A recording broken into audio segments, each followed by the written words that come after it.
Nick Ferrari at breakfast on LBC. Call 0345 6060 973. We've got 11 minutes before 8 is the time, just while we wait to hear from Defence Secretary Ben Wallace. Let's go back to some of your views and comments on the care home scandal. We now know it's official, the High Court ruling that the government acted illegally or unlawfully in moving people from hospitals. They were untested, elderly and vulnerable people, into care homes. Of course, there is the other argument that elderly people and indeed vulnerable people was best to get them away from hospitals because obviously people were going in with COVID there, but sending them untested is one of the key issues.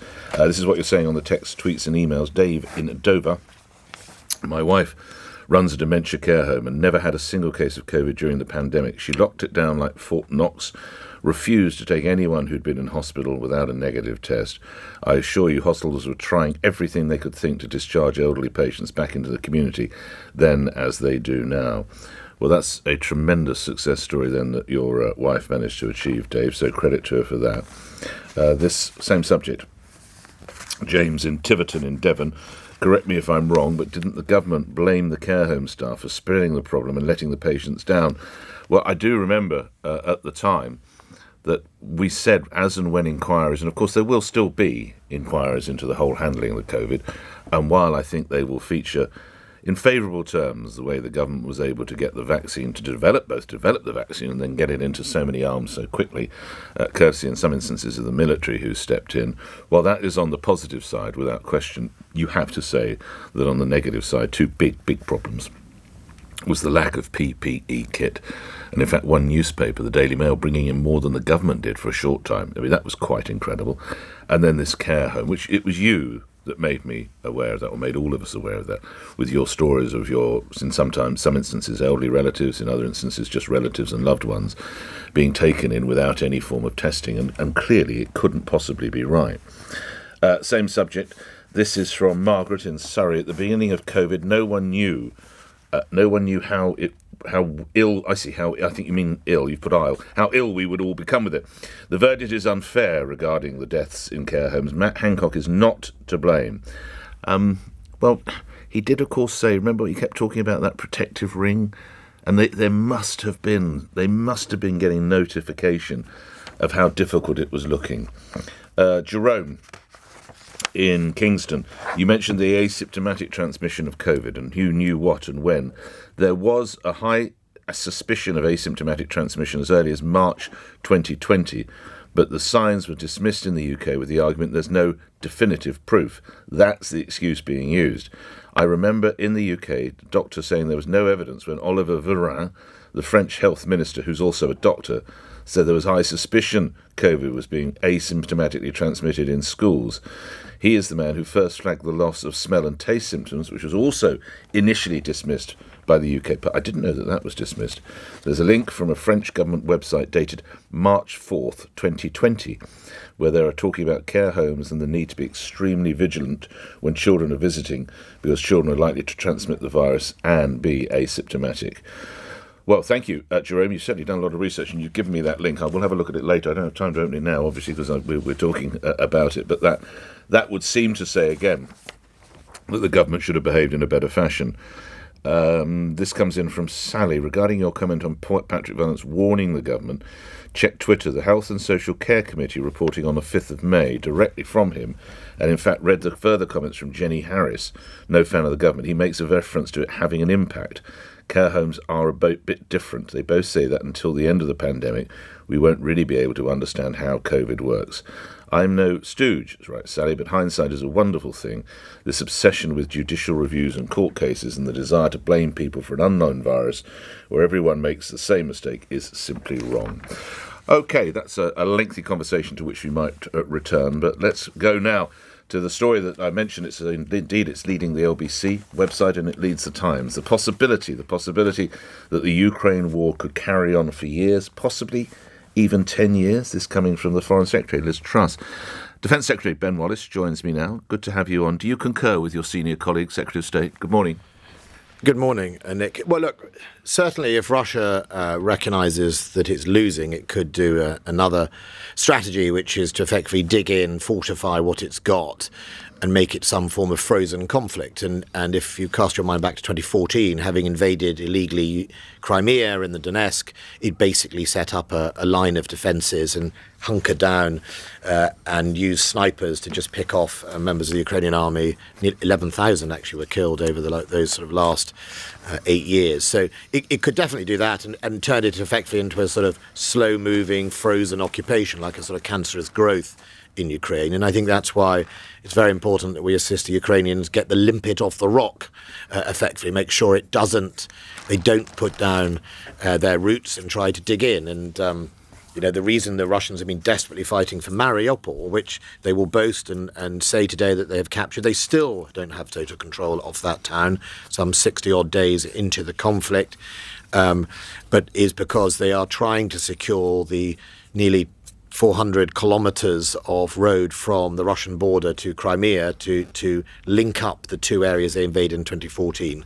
And you'll see today they're going to take some quote-unquote journalists to Mariupol, where I think they will tell the world that, of course, that was all done by Nazis and Ukrainians.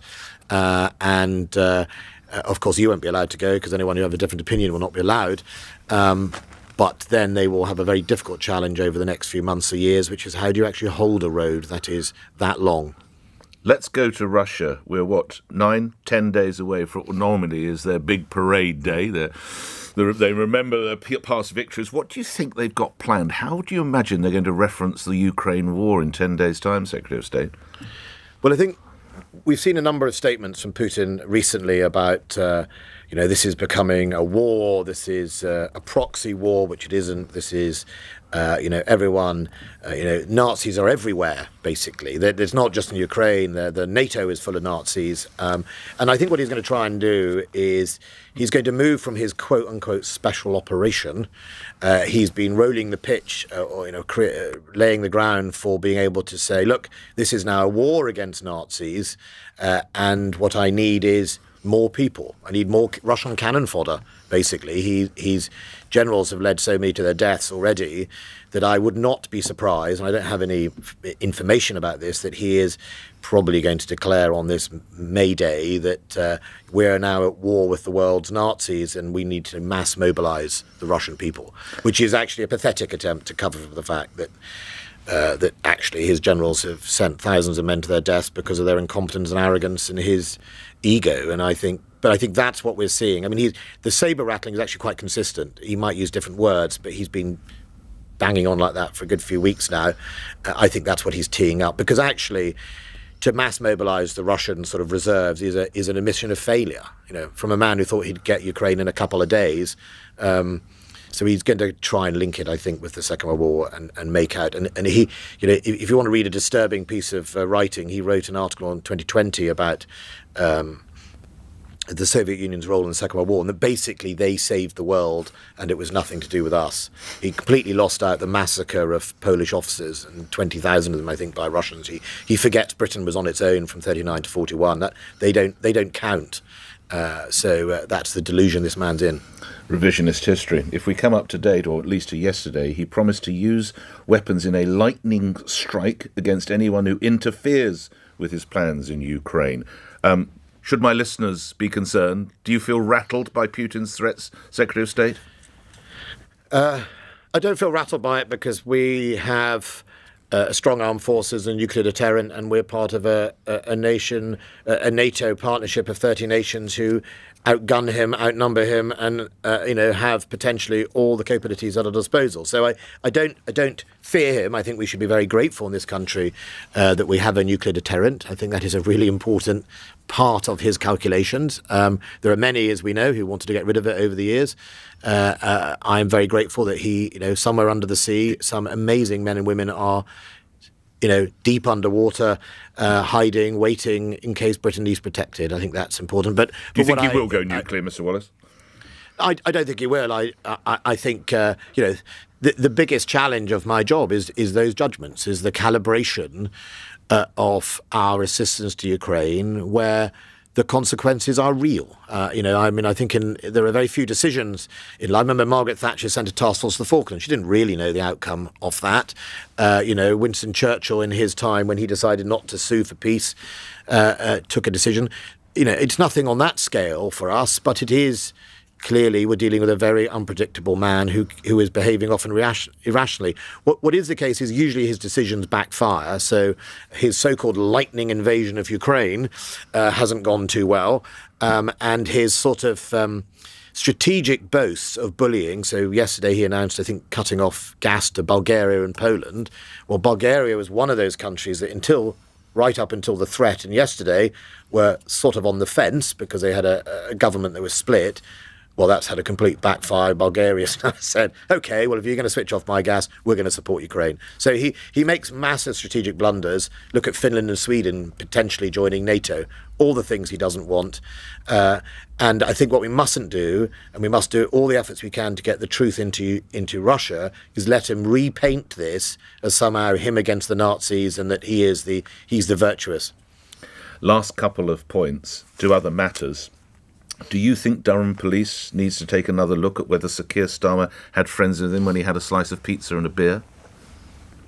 No, I certainly think there should be a consistency of the application of the law. That's what we all deserve, whoever we are, whether we're in London or whether we're in Durham. I saw the photographs, Keir Starmer standing with a bottle of beer with a whole group of people. If that is defined as a illegal gathering in Downing Street, then I'm not quite sure why that isn't viewed as an illegal gathering in Durham. No doubt the police will look at it. They'll base their views on evidence. It will be entirely for them and a consultation with the CPS to make the decision.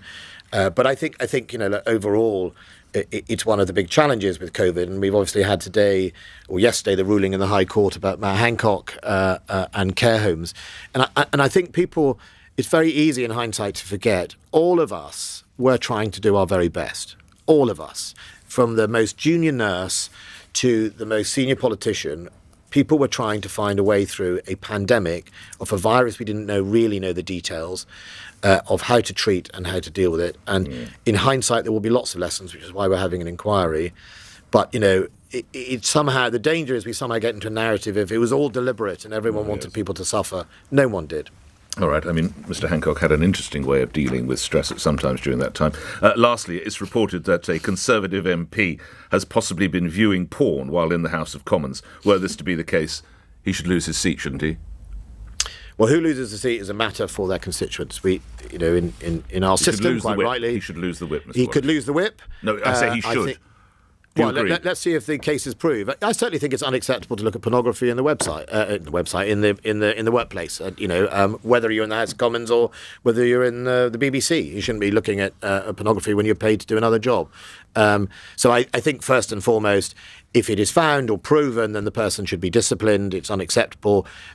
Partly because they're paid to do a job of being the MP and representing citizens, but partly because of the offence. If it caused offence to people sitting next to them, that's not acceptable in a workplace. And have the whip withdrawn.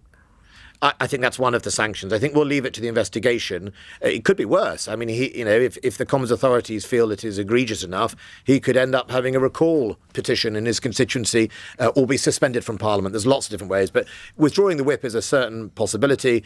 It would be sort of something I would support, that he loses the whip if that is the case.